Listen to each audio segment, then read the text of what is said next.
My name is Dr. William Courtney. I'm involved in the raw use of cannabis as a dietary essential.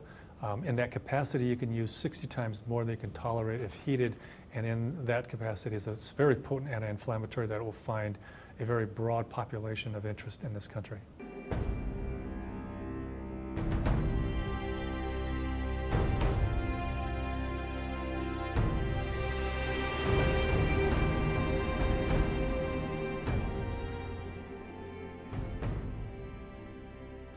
I'm Donald Abrams, and I'm Chief of Hematology Oncology at San Francisco General Hospital and a Professor of Medicine at the University of California, San Francisco. I do research in medical cannabis applications.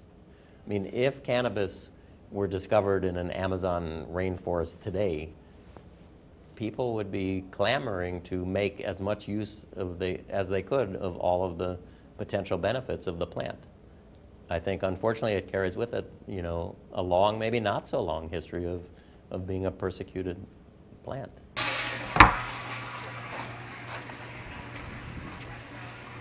5 years ago, I wouldn't prescribe cannabis for a fellow I went to medical school with because I was such a skeptic. And now it's real clear to me that cannabis, it's a vegetable.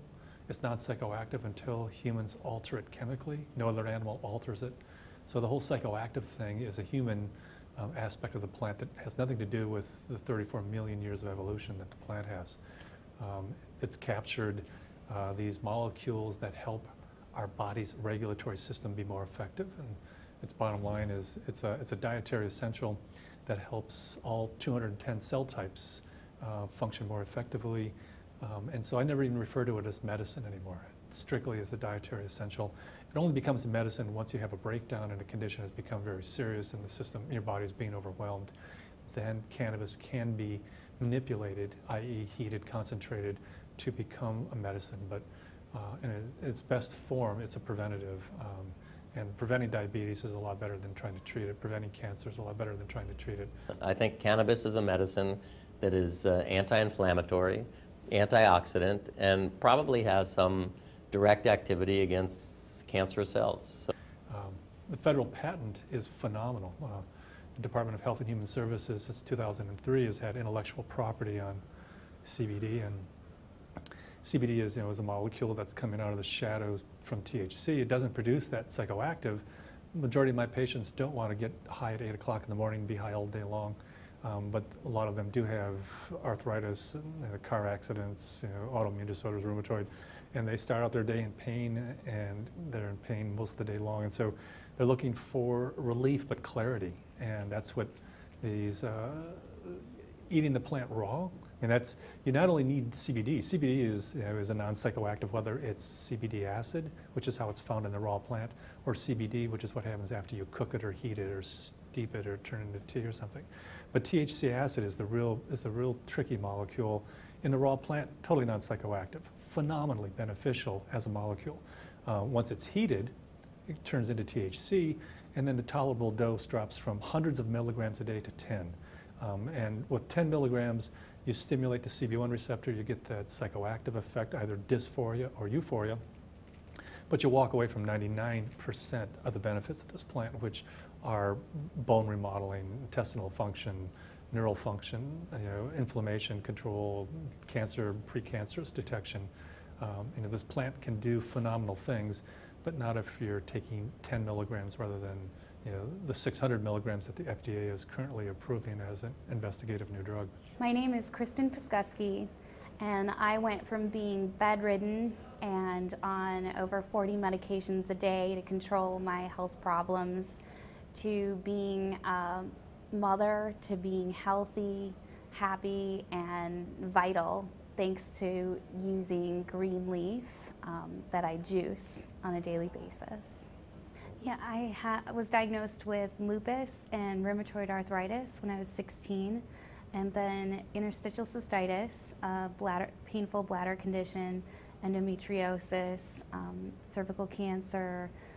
I was told I was sterile and would never have children, and hypothyroidism, chronic infections. I've had 16 surgical procedures, and I'm resistant to most antibiotics and have chronic infections. and I can't take a lot of Western medicine drugs because of the allergies that I have. I also have asthma. I'm allergic to most environmental factors and different skin rashes. And I have a broken back in 3 places. Man. So how did, how did you discover this new way of juicing? I discovered cannabis was helpful for the conditions because when I would smoke cannabis for pain, I had fewer infections. So I started to look into whether cannabis was doing more than just masking the pain.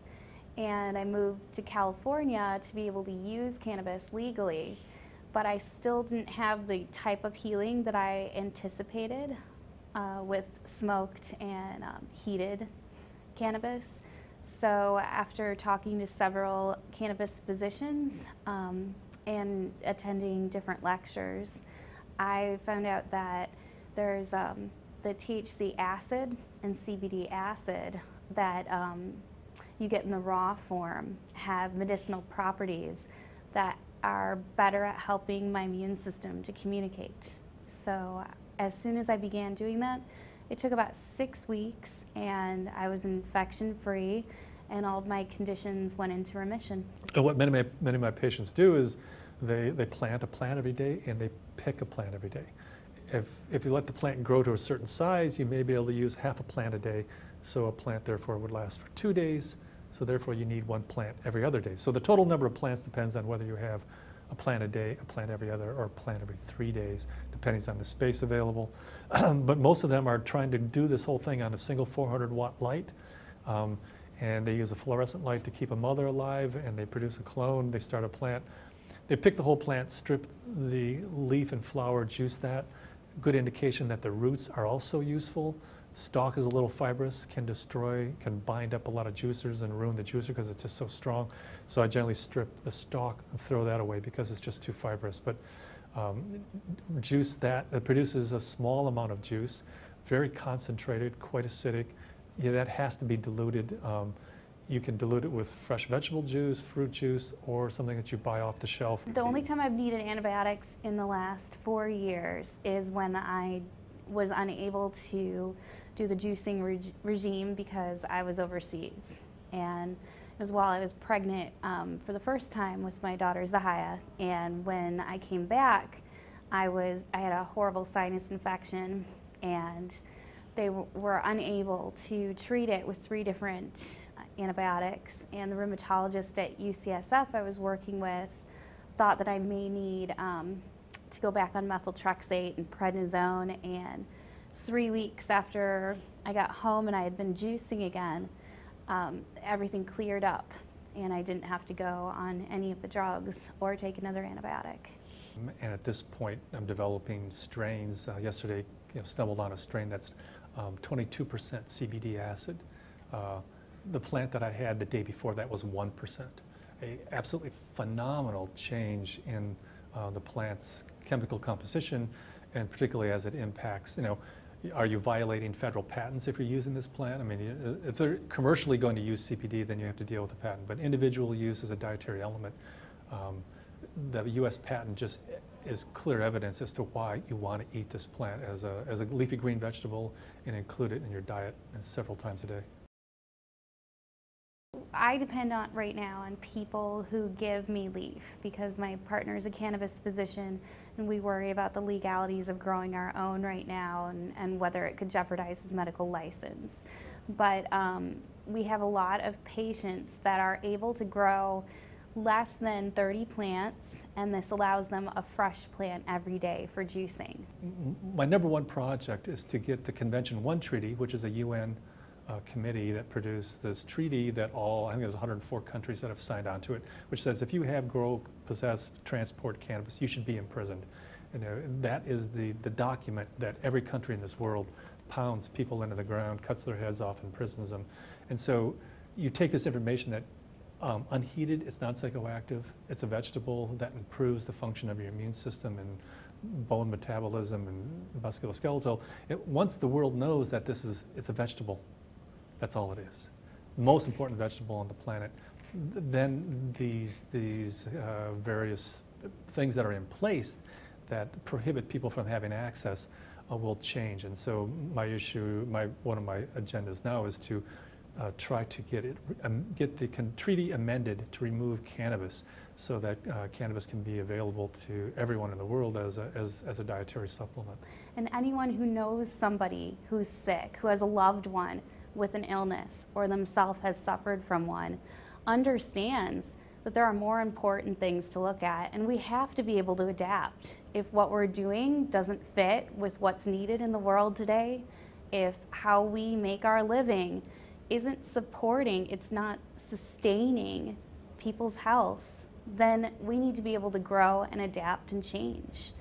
You don't want to go from, I guess a lot of incarcerations to suddenly, it's a dietary essential. I mean, how do you make that leap? And so I'm hoping that we're in a phase where, we're gradually letting go of yesterday's nightmares and embracing the fact that, it's patented for its benefits, it's approved of by the FDA, and in fact is clearly a dietary essential that should be in everyone's diets. And so I'm hoping that the DEA, which is lagging behind, will on cue with the whole organization decide that, okay, well, let's go ahead and reschedule this, because clearly we can't have a patent on its utility and say it has no utility. I mean, the conflict is just, it's patently absurd.